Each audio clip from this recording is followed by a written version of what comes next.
ನೋಡೋಣ ಕಂಡುಬಿಟ್ಟಿದ್ದಾರೆ ಕಣ್ಣು ತೆರೆದಿದ್ದಾರೆ ವಸ್ತು ಏನಾಳ ಕಂಡುಬಿಡ್ತೇನ್ರಿ ಅವನು ಅಪ್ಪಾ.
ಮಾನ್ವಿ ತಾಲೂಕಿನ ಕಾಂಗ್ರೆಸ್ ಮುಖಂಡ, ಪುರಸಭೆಯ ಮಾಜಿ ಸದಸ್ಯ, ತಾಲೂಕು ಪಂಚಾಯಿತಿಯ ಮಾಜಿ ಉಪಾಧ್ಯಕ್ಷ ರಂಗನಾಥ್, ಶಿಕ್ಷಣ ಸಂಸ್ಥೆಯ ಅಧ್ಯಕ್ಷ ರಾಜ ವಸಂತನಾಯ್ಕ ಗುರುವಾರ ಬೆಳಗಿನ ಜಾವ ನಿಧನ ಹೊಂದಿದ್ದಾರೆ.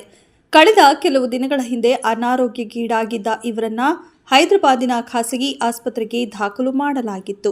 ಆದರೆ ಚಿಕಿತ್ಸೆ ಫಲಕಾರಿಯಾಗದೆ ಗುರುವಾರ ಬೆಳಗಿನ ಜಾವ ನಿಧನ ಹೊಂದಿದ್ದಾರೆ.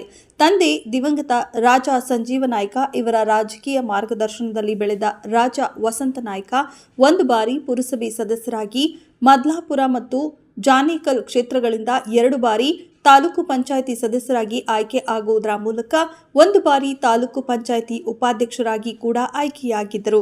ರಾಜಕೀಯ ನಿಪುಣತೆಯನ್ನ ಹೊಂದಿದ್ದ ಇವರು ತಮ್ಮ ಸಹೋದರಿ ಲಕ್ಷ್ಮೀದೇವಿ ನಾಯ್ಕ ಅವರನ್ನ 2 ಬಾರಿ ಪುರಸಭೆ ಸದಸ್ಯರನ್ನಾಗಿ ಆಯ್ಕೆ ಮಾಡುವಲ್ಲಿ ಕಾರಣಕರ್ತರಾಗಿದ್ದರು.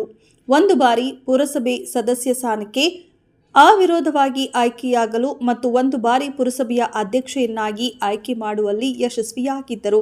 ಕಾಂಗ್ರೆಸ್ ಯುವ ಮುಖಂಡ ರವಿ ಬೋಸರಾಜು ಅವರ ನಿಕಟವರ್ತಿಯಾಗಿದ್ದ ರಾಜ ವಸಂತ ನಾಯ್ಕ ಅನೇಕ ಯುವ ಕಾರ್ಯಕರ್ತರ ಪಡೆಯನ್ನ ಕಟ್ಟಿಕೊಂಡಿದ್ದರು. ತಾಲೂಕಿನ ಪಟ್ಟಣ ಮತ್ತು ಗ್ರಾಮೀಣ ಭಾಗದಲ್ಲಿ ಯುವಕರನ್ನ ರಾಜಕೀಯಕ್ಕೆ ಬರಲು ಪ್ರೇರಣೆ ನೀಡುವುದರ ಜೊತೆಗೆ ಕೆಲವು ಯುವಕರು ಪುರಸಭೆ ಸದಸ್ಯರಾಗಲು, ತಾಲೂಕು ಪಂಚಾಯಿತಿ ಸದಸ್ಯರಾಗಲು ಹಾಗೂ ಗ್ರಾಮ ಪಂಚಾಯಿತಿ ಸದಸ್ಯರಾಗಲು ಆಯ್ಕೆಯಾಗಲು ಶ್ರಮ ವಹಿಸಿ ಕಾಂಗ್ರೆಸ್ ಪಕ್ಷದ ನಿಷ್ಠಾವಂತ, ನೇರ ನುಡಿಯ ಸಕ್ರಿಯ ರಾಜಕೀಯ ಮುಖಂಡರೆನಿಸಿಕೊಂಡಿದ್ದರು. ಇನ್ನು ಶಿಕ್ಷಣ ಪ್ರೇಮಿಯಾಗಿದ್ದ ರಾಜ ವಸಂತ ನಾಯ್ಕ ರಂಗನಾಥ ಶಿಕ್ಷಣ ಸಂಸ್ಥೆಯನ್ನ ಸ್ಥಾಪಿಸಿ ತಮ್ಮ ಸಹೋದರರ ನೇತೃತ್ವದಲ್ಲಿ ಪಟ್ಟಣದಲ್ಲಿ ಪ್ರಾಥಮಿಕ ಮತ್ತು ಪ್ರೌಢಶಾಲೆಯನ್ನ ಆರಂಭಿಸಿ ಅನೇಕ ಬಡ ಮತ್ತು ಮಧ್ಯಮ ವರ್ಗದ ಮಕ್ಕಳಿಗೆ ಶಿಕ್ಷಣ ನೀಡಿದ್ದಾರೆ.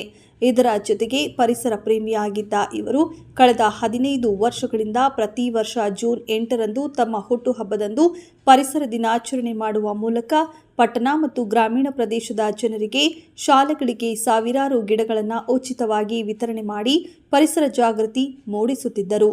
ಮಾನ್ವಿ ವಿಧಾನಸಭಾ ಕ್ಷೇತ್ರಕ್ಕೆ 1 ಬಾರಿ ಶಾಸಕರಾಗಬೇಕೆಂದು ಕನಸು ಕಂಡಿದ್ದ ರಾಜ ವಸಂತ ನಾಯ್ಕ ಕಳೆದ ಕೆಲವು ವರ್ಷಗಳಿಂದ ಆರೋಗ್ಯ ಕೈಕೊಟ್ಟಿದ್ದರಿಂದ ಅನಾರೋಗ್ಯದಿಂದ ಚೇತರಿಸಿಕೊಳ್ಳಲಾಗದೆ ನಿಧನ ಹೊಂದಿರುವುದು ದುರಾದೃಷ್ಟಕರ ಎನ್ನಲಾಗಿದೆ. ಜನನಾಯಕ ರಂಗನಾಥ ಶಿಕ್ಷಣ ಸಂಸ್ಥೆಯ ಅಧ್ಯಕ್ಷ ರಾಜ ವಸಂತ ನಾಯ್ಕ ಇವರ ನಿಧನಕ್ಕೆ ಗೌರವಾರ್ಥಕವಾಗಿ ಖಾಸಗಿ ಶಿಕ್ಷಣ ಸಂಸ್ಥೆಗಳ ಒಕ್ಕೂಟದ ಪದಾಧಿಕಾರಿಗಳು ಅಧ್ಯಕ್ಷ ಎಚ್. ಶಫ್ರುದ್ದೀನ್ ಪೊತ್ನಾಳ್ ಸಮ್ಮುಖದಲ್ಲಿ ಸಭೆ ಸೇರಿ ಖಾಸಗಿ ಶಾಲೆ ಕಾಲೇಜುಗಳಿಗೆ ರಜೆ ಘೋಷಣೆ ಮಾಡಿ ಸಂತಾಪ ಸೂಚಿಸಿದರು. ಗುರುವಾರ ಸಾಯಂಕಾಲ ಅಪಾರ ಜನಸ್ತೋಮದ ಮಧ್ಯೆ ರಾಜ ವಸಂತನಾಯ್ಕ ಅಂತ್ಯಕ್ರಿಯೆ ಆರ್.ಜಿ. ಕ್ಯಾಂಪ್ ರಸ್ತೆಯ ಅವರ ಜಮೀನಿನಲ್ಲಿ ನೆರವೇರಿತು. ಕಾಂಗ್ರೆಸ್ ಮುಖಂಡ ರವಿ ಬೋಸರಾಜು, ಮಾಜಿ ಶಾಸಕ ರಾಜ ವೆಂಕಟಪ್ಪ ನಾಯ್ಕ ಸೇರಿದಂತೆ ಅನೇಕ ಬಂಧುಗಳು, ಅಭಿಮಾನಿಗಳು, ಮುಖಂಡರು ಅಂತ್ಯಕ್ರಿಯೆಗೆ ಭಾಗವಹಿಸಿದ್ದರು. ಮೃತ ವಸಂತನಾಯ್ಕ ಅವರ ನಿಧನಕ್ಕೆ ಕಲ್ಮಠ ಶ್ರೀಗಳು, ಚೀಕಲಪರ್ವಿ ಮಠದ ಶ್ರೀಗಳು, ಸಚಿವ ಎನ್.ಎಸ್. ಬೋಸರಾಜು, ಶಾಸಕರಾದ ಹಂಪಯ್ಯ ನಾಯ್ಕ ಸೇರಿದಂತೆ ಅನೇಕ ಗಣ್ಯರು, ಅಭಿಮಾನಿಗಳು ತಮ್ಮ ಸಂತಾಪ ಸೂಚಿಸಿದ್ದಾರೆ.